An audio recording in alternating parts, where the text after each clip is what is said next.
just taking care of yourself, but actually with very easy techniques and tactics, actually improving your upper level cognition, improving your ability to be a parent, a partner, a professional. And that's what we're going to frame as the battle for balance. So if I could have the next slide, please.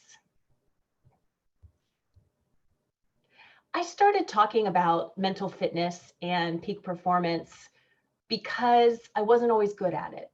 And I grew up a military dependent. My dad was in the Marine Corps and we lived on a lot of Marine Corps bases.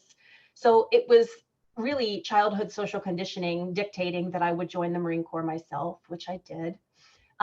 When I was in the Marine Corps, I loved it.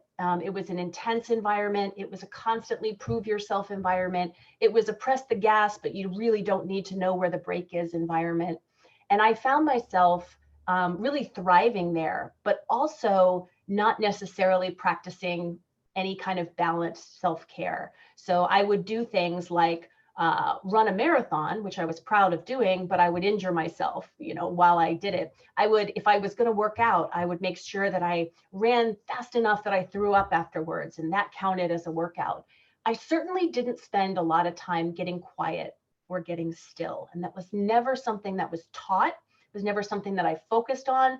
I considered meditation, yoga, mindfulness, I considered that the province of granola old people or something. It wasn't something a Marine, a fitness-minded Marine would do. But I learned the hard way. And the work I do today is to try to share how I learned the hard way and make sure other people don't do the same thing. So when I was in the Marine Corps, was called one afternoon by a friend of mine, and he said, "Why don't you come down to dinner?" And I was really busy, and I thought, oh, I'll just make a quick trip down there to say hello. So I had a t-shirt and a ponytail, and I went down to the restaurant where my friend was, and he had invited a buddy. And that buddy smiled at me with huge teeth. And that's what I remember thinking was, that's the biggest smile I've ever seen. And from then on, I was ruined. I was smitten kitten with this friend who later became my partner and later became my husband. And we both got out of the Marine Corps at the same time. And we both did a terrible job in the transition. And I'll share a little bit of that with you today, just so you know what I'm talking about. But we had an unhealthy relationship with alcohol. We would binge drink, and we would push things really hard. We would not get enough sleep. We didn't necessarily practice good sleep hygiene and take care of things. And as my husband started to spend less and less time, or spend more and more time rather, away from the Marine Corps, his stress injury got a little bit worse. And at the time, I didn't know that he had a stress injury. I didn't know that there was anything wrong with the way either of us were living. We were still training hard, working hard, pressing the gas, never worried about the brake. And I found myself in a situation where I didn't feel tremendous purpose in my job. I was starting to have problems in my home because my husband wasn't dealing with his transition well and was self-medicating with alcohol and things like that. And I looked in the mirror one day and I thought, if somebody asked me how I was doing right now, I couldn't be honest with them, because I, especially as a woman Marine, felt like I always had to have a veneer of perfection up at all times. I felt like I had to look like I had everything together, whether or not I actually did. So things had gotten fractious in my household. I wasn't taking great care of myself. I finally looked in the mirror and said, this has got to be enough. And I packed my bags and I left, and I started to learn how to get quiet. So I started researching a little bit about health and well-being. And my impression was that health and well-being was primarily dictated by physical fitness. If you trained hard and ran hard, then you were gonna have well-being. But I knew that wasn't true because I was training hard and working myself to the point of injury, but I wasn't feeling happy. I wasn't feeling content or quiet or peaceful. I was having trouble sleeping. So I started learning a little bit more about what it takes to be balanced. And let's talk about that today. The reason I sought out that information was that I wasn't doing my own transition very well. And I sought out this information. Today, we see this training happening on the active duty component. You see this information being brought to service members before they leave to become civilians, and that is an outstanding thing. I'd like to share what I learned about the battle for balance with all of you, in hopes that inserting a couple of small things into your day can make a really massive difference. Next slide. When I started making time for mindfulness practices in my day-to-day, what I call bulletproofing your psyche, I found a new life. I found work with purpose. I found friends that were good accountability partners. I had things that I spent my time on that made me smile on any given day. And for me, a successful transition didn't happen without mindfulness practices and without the things I'm going to share with you today. Next slide. So we talked a little bit about the R word in some earlier sessions today. I'm not sure if you had a chance to sit with those, but it was really, really fantastic. And what I talk about with the R word is resiliency. And it's a little bit of an unpopular term in defense circles right now because it's been chronically overused and not really defined very carefully. But resiliency comes out of 3 decades of study in the social work and health promotion communities. And what researchers originally did was they looked at large groups of children who were born into non-advantageous circumstances. So they had parents that were substance abusers, maybe they were in the foster system. There were all kinds of things in these children's lives that should have made it really hard for them to succeed. And what the researchers did was track them over time. And they found that about a third of these children were incredibly successful with the deck completely stacked against them. They were really successful and they were really happy when they self-reported their emotional state. And what the researchers found was that resilience or grit or the ability to bounce back after bad circumstances was naturally occurring in about a third of people. So that was the first wave of research, and that was really fantastic to learn that you can bounce back from hard times. A third of people can do that naturally. Unfortunately, I did not find myself among that 1/3 of people with natural resilience, and my own difficult transition from the Marine Corps drove that point home. The second wave of research then was about, okay, if 2/3 of people are not naturally resilient, can they become resilient? And if so, how do they become resilient? What does it really mean to become resilient? And second wave research looked at the qualities and the techniques in these children that were naturally resilient. And they found that there were some things that were in common for all of them. People were actually more likely to be resilient if they were women, which I thought was a really interesting data point. They were more likely to be resilient if they reported a high level of social support. They had a lot of people in their lives. And they were more likely to be resilient if they had practices that brought them into a relaxed state on a regular basis. Then the question became, all right, we know we can train someone to be resilient. We've got to help them with these nervous system regulation practices. We've got to buttress their social support. We've got to make sure they have a good sense of purpose. Can we train an entire community of people? Can we train a soccer team to be resilient? Can we train a platoon of Marines to be resilient? And the answer to that third wave resiliency theory research out of the University of Utah was resoundingly yes. So we can take these practices into a group of people and make a difference in their individual lives right away from day one. And that's the exciting work that is resiliency training. Next slide. So a couple of key things make a person resilient. And the foundational component is social support. Now, I'd like you to think back into your own personal life.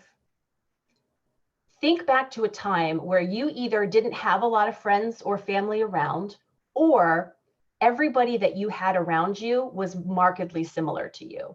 So me and my ex-husband would be a great example. We both had all the same bad habits. We both didn't think there was anything wrong with not taking great care of ourselves. So we were not accountability partners for each other. We were not good social support for each other because we exacerbated our imbalances. So think back to a time where you didn't necessarily have a lot of that social support. What was that period of time like? You can just throw some things in the chat box for me. That period of time where you felt alone, that period of time where you didn't have accountability partners in your life. What was day-to-day like? So for some of us, it's just irritated, isolating, lonely. And for some of us, it's actually scary. And the reason for that is this. The human body is wired for connection with other people. The brain and the body are both wired to connect with others.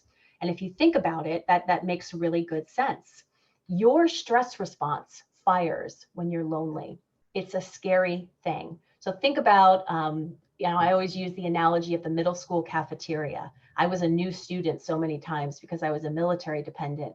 And I'd walk into the cafeteria and I'd look around and I didn't know who I was going to sit with. I didn't know if anybody wanted me to sit next to them. I was new. I didn't have any friends. And in that moment, holding my little tray, I would feel a full-on fight or flight release through my body, because your body registers isolation as the same sort of threat as a lion chasing you across a field. So when you don't have a strong social support network, you are continually having the stress response fire in your body. And over time, that stress response, which sends adrenaline and cortisol into your bloodstream, that stress response becomes a chronic stress response, which can become a mild stress injury. So finding social support is not optional. And there's a fantastic study that I want to share with you briefly. There was a researcher in the 1970s named Dr. Stuart Wolf, and he was out of the University of Oklahoma. And he went to a conference, the way that researchers often go to conferences, and he found himself at the hotel bar, just drinking a beer and socializing with other participants at the conference. And he was talking to a doctor, and this was an MD from a small town in rural Pennsylvania called Roseto. And he was talking to this doctor, and he said, you know what I'm really finding interesting is this increase in myocardial infarction and heart disease. We're seeing a lot of heart disease in our patients. And the local doctor looked at him and said, what are you talking about? I'm the family practitioner for an entire town, and I haven't seen any heart disease. And at this period of time in the country, heart disease was on the rise. So Dr. Stuart Wolf knew that something interesting was happening in Roseto, Pennsylvania, something weird. So he found himself going to that town and launching what would become a 30-year study called the Roseto study. And here's what he found when he went there. Roseto, Pennsylvania had been settled by Italian-American immigrants who had come over to this country, and they stuck together in community and settled in this small town. They were majority Catholic. They all went to the same church. They lived in multifamily units. So your grandmother lived with you. You had multiple layers of the family living in close proximity to each other. They were very involved in each other's lives. There was always somebody to swat your kid if your kid was misbehaving. You know, the lady down the street would help you out with that sort of thing. And as a result, people felt like they were not terribly stressed out. They had not necessarily a whole foods lifestyle. It wasn't that they were super healthy people. They cooked with lard. They kept pigs in their backyards, and they would cook those pigs with lard. They drank a fair amount. They drank red wine. The men enjoyed cigars frequently. It wasn't necessarily that everybody loved each other and was singing Kumbaya all day long, but they were all around each other frequently. Nobody ever went through something alone. There was always somebody in your business, which was actually a really healthy thing. So what Dr. Stuart Wolf wrote about was the way that a high level of social support completely changed the game for residents of Roseto, Pennsylvania. They had lower blood cortisol and lower adrenaline. And as a result, they weren't seeing the death from heart attack that the rest of the country was seeing. The rest of the country had kind of embraced that post-World War II suburban model where families were out on their own, away from their family. They were raising kids alone. parents weren't living in multi-generational units anymore. Rosetta was special in that regard. And as a result, Dr. Wolf was able to write about what really constitutes social support for a person. And he was able to quantify how important social support is. And what he found was that having a high level of social support did more for your health than quitting smoking. High level of social support added 7.5 years to a person's life. So that is the foundation of resilience. And it's an absolutely vital foundation, absolutely important that we focus on our social support, not just being around people that are like us, but being around people that hold us accountable, being around people that make us think, being around people that will show up with a casserole when times are hard, that will help you when you need it. That's the kind of social support that is the foundation for a resilient life, that is the foundation for true health and well-being.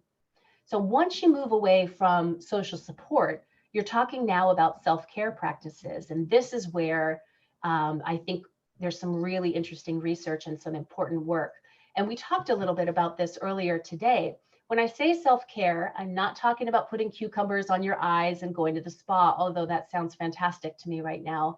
I'm talking about the regulation, the regular and repeated regulation of your nervous system. So if you regularly take your brain out of alpha and beta pattern, which is where I am right now, I'm talking, I'm able to walk around, I'm paying attention. If I regularly downregulate my nervous system with a mindfulness practice, for me, meditation works well. For some people, swimming laps works well. For another friend of mine, she said she likes to fly her plane. She has a private pilot's license, and she gets into that zone state when she's flying. I said, well, I'm never flying with you. And thank you for sharing that interesting information. But if you can find a practice that regularly takes you from on to calm, you regulate your nervous system and make that easier to do throughout your day-to-day. What it does is expand your working memory capacity. The front part of your brain gets bigger, the connections get better, and you become smarter.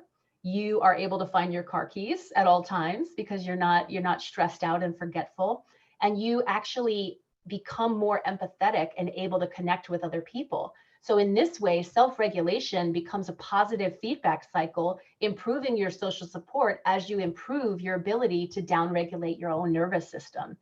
So I encourage you to take the time that I never used to take, the time to sit in quiet, the time to find what really relaxes you.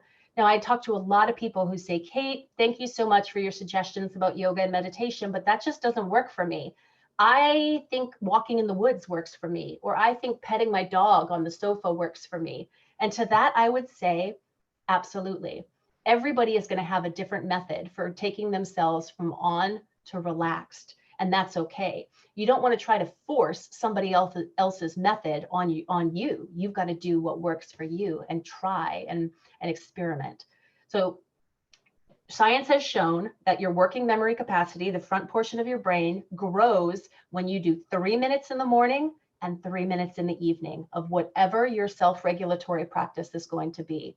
So if you're going to do meditation and breath work for 3 minutes is all, you're going to change your brain for the better. You're going to be smarter, faster, and more empathetic.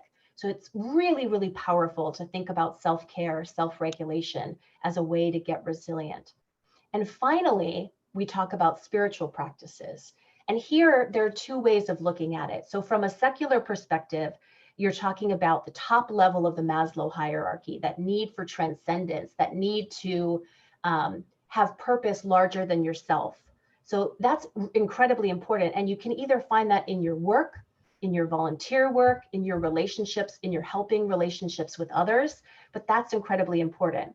From a religious perspective, that sense of purpose and those spiritual practices can come through practice of the chosen faith. So the regular things that you do in community with other members of your faith community actually improve your resilience and improve your health by really wiring your sense of purpose to your focus outward, your focus on other things. There's nothing more dangerous than rumination for mental health. So sitting around thinking about what's going wrong in your life is one of the unhealthiest things that you can do.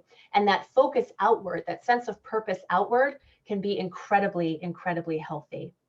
And it's important for us as leaders in the veteran services space to work on our own resilience. Because if we're not resilient, we can't teach anybody else to be. If we're not resilient, we can't bring our best to our professional and personal lives. So to bring your best to each day, you want to think about what practices are helping you get and stay resilient.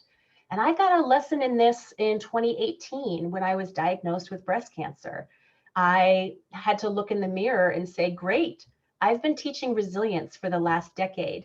Now we get to see if I can actually practice this myself and actually keep myself with a high level of social support, focusing on my self-regulatory practices, comfortable with what I'm doing with my spiritual practices.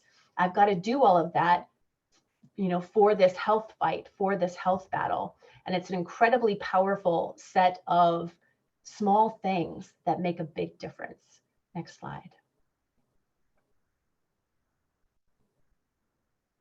So I talk about getting resilient as bulletproofing the brain. And this is something you can find opportunities to work on in a lot of different organizations that are out there. So coming together as a group today is enhancing your social support, and it's fantastic, it's fantastic improvement. And also embracing your self-regulatory practice, awesome improvement. Can we play the video that's linked to this picture? And I want to show you just a quick video of some of the training that I've put together for veterans in partnership with other organizations. If we're able to show this quick video, I'll do so. Yes, give me 1 second. Thank you so much.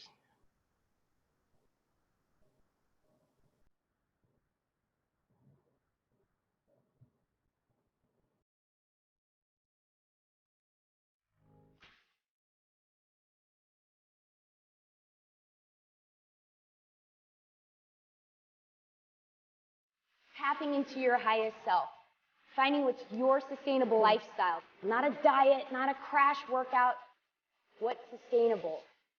Healthy existence, balance and rhythm with family, friends, fitness, and work. Flow with your battle rhythms. Slight shifts in your perspective, open your mind, open your heart. Be a sponge, soak this up. Be your own guru. Be your own guide, be a light to others, and ultimately keep it simple and just roll with it. Thank you for showing that. That I think is just a small example of the programs that are out there and available to veterans that can help improve resilience. So there's a lot of different, there are a lot of different places you can look for help with, can help with building your own resilience. And Team Red, White, and Blue has veteran athletic camps that you saw an example in that video. If we can go back to the slides, thank you so much.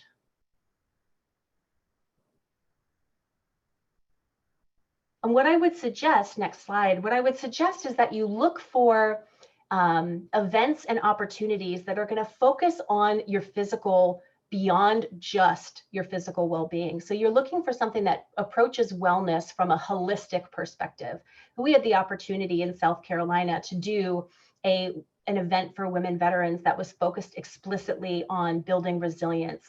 And one of the things we did was make sure childcare was available so that all of our participants could really focus on what they were doing. And we learned how to improve social support. And I was excited at this event when women veterans were exchanging cell phone numbers and saying things like, I haven't been in a room with a bunch of women veterans in a long, long time, if ever. So we can be a tremendous sense of support to one another. And I would encourage you to just stay open, as you obviously have by signing up for this seminar series. Stay open to training and opportunities of this nature as they come up. Next slide. I would absolutely love to answer any questions folks have about resilience, about what it really means to have true social support. And I'd also love to hear stories. How many of you left the service with with a high level of resilience, and how many of you had to stumble into those practices that make a person resilient? So I'll just take a minute for questions.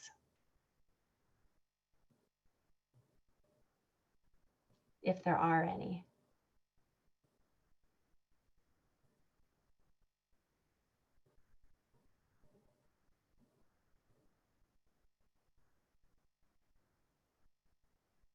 Well, beautiful. I think that means everyone has,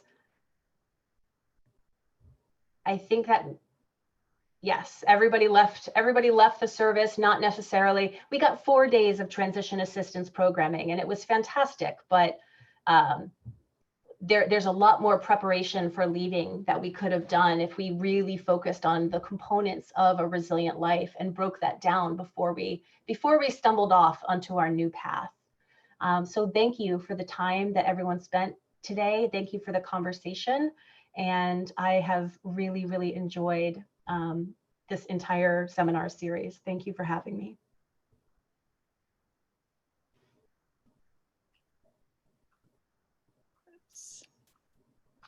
Thank you, Kate. Thank you so much for putting a different face on the idea of resilience and thinking of it in terms of the balance in our life. I think that's very, very important. We appreciate your time today. And now our final speaker today will get you moving.